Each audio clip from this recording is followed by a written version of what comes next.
You were there a year, a little more than a year. I mean, you were signed with them for a while, right? WWE? Yeah. Yeah, I got signed in January 2005, and I got released in May 2007. Okay, so, and I know you had done stuff like maybe with the Gemini, right? And like, Yes, that was supposed to be like the gimmick that we were supposed to go so there up were with. starts But and stops with you, right? tons. I want to say about 5. Wow. Yeah. Okay. Yeah, I would. There was a lot of times where I'd go up to TV for some storyline that would either just be for whatever it was for that day, or it would get, one time I got pulled. I was in the crowd and I got pulled right before my segment, and they were like, Vince just rewrote the whole show and it's completely different. We're going to have you come back next week. And it never happened.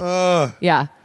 When do you feel like when that stuff happens? I mean, are you like, oh, it's all right, the next one will be great? Or it's like, Oh, well, I remember. I was always like, if it, you know, it's just not going to happen if they pull it. Like, that's kind of how my mentality Yeah, is. I just remember being really excited because I was like that one extra chair on the end of the row where it was like you could probably tell, like, you know, blonde girl, whatever, like Right. doing something obviously.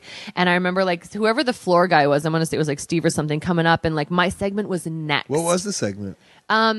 So I can tell you the whole, like, how that whole thing went. So I was supposed to, I was coming back from my knee. I wasn't completely cleared, but they weren't going to have me wrestle right away. And it was for SmackDown, and they wanted me to be Matt Hardy's girlfriend. So he was supposed to have like, the opening match of the show. And it was supposed to be against like Psychosis, I think. So it was this show where like they did like Velocity or whatever first. They did the whole opening for SmackDown. You know, everybody comes out for the announce table. And then it was when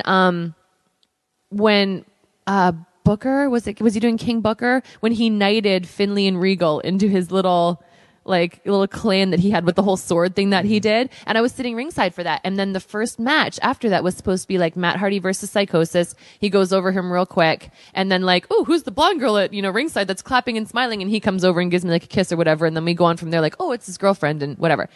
All of a sudden, the floor guy who sat me there comes up and he pokes me in the shoulder and he grabs me and he's like, we got to get you to the back. He's like, this isn't happening. Like, Vince just rewrote the show when it started and they cut the segment completely. So he's pulling me to the back and I'm like, wait a minute, what's going on? Like, No, what? my I'm supposed to go now. future, yeah. And then it ended up being like Shane Helms was coming out to do commentary, and I think Matt Hardy wrestled Kennedy in like a 2-segment, like 20-minute match. And that started the feud with Matt Hardy and Shane Helms.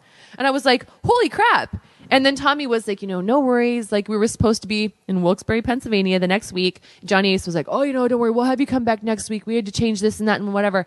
And then like that whole week in between, I just never heard anything. And then I think like a day or two beforehand, I was at the gym. I was on the treadmill and I called Dreamer and I'm like, so I haven't heard anything. I'm just going to assume I'm probably not going to TV this week. And he's like, yeah, if you haven't heard anything by now, I wouldn't think so. And he's always honest with everyone. Oh, absolutely. Yeah, like with my knee, he'll give you like, he told me worst case scenario, if it's your ACL, you're out for a year, or you could possibly get fired because they might not want to be paying you weekly for as long as you'll be out. Or best case scenario, you'll rehab it up, you'll be back in the ring quicker than ever, and you know, whatever. And it was totally the worst case scenario. But I still had a job. Right. I never got fired. So.